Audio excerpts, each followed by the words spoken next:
Inilah rekaman momen drone pembom Rusia menghancurkan wilayah tentara Ukraina yang dibentengi. Rekamannya diunggah di Telegram pada Kamis 13 Februari 2025.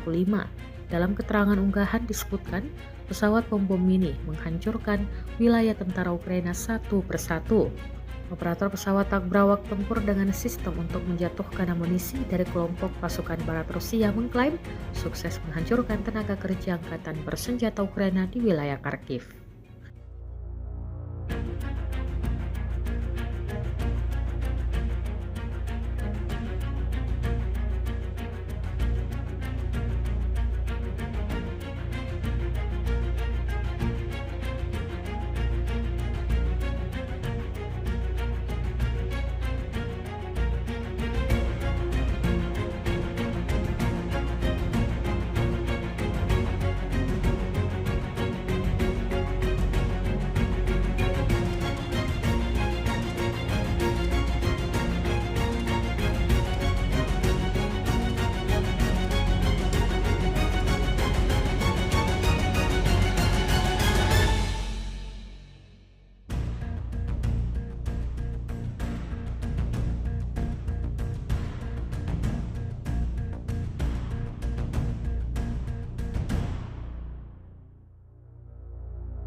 Download Tribun X sekarang, menghadirkan lokal menjadi Indonesia.